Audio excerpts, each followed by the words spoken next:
Okay, on Indian Country Today, it is a book that's called That the Blood Stay Pure by Erica L. Coleman.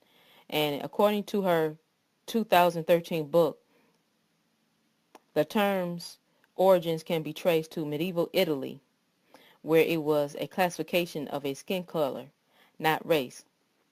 Additionally, Europeans often refer to indigenous populations of their communities as Negros.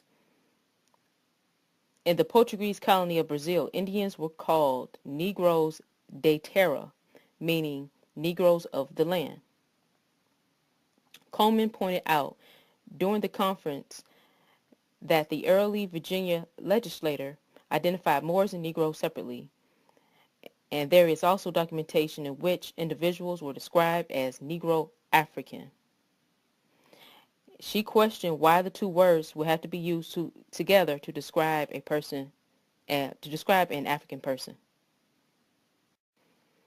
And this image is from the website www.realhistory.com, World History dealing with South America.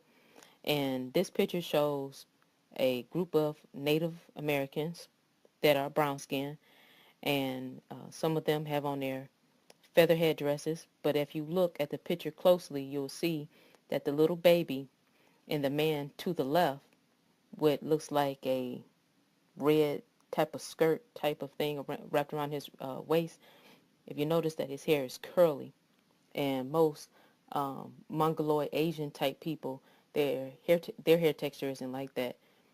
So this will be a good example of what they would have considered as Negros de la Terra, as was stated before. And it says the drawing of the original inhabitants of Paraguay from the book America being the latest and most accurate description of the New World pertaining to the original inhabitants.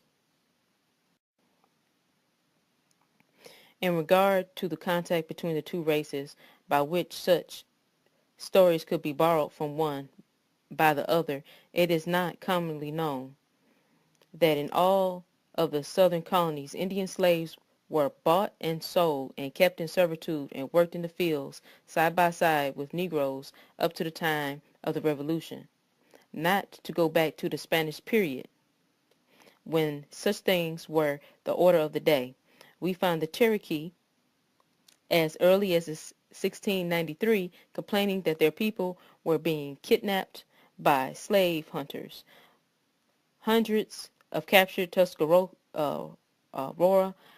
and nearly the whole tribe of the Appalachians were distributed as slaves among the Carolina colonists in the early part of the 18th century, while the Natchez and others shared a similar fate in Louisiana, and as late at least as 1776, Cherokee prisoners of war were still sold to the highest bidder for the same purpose.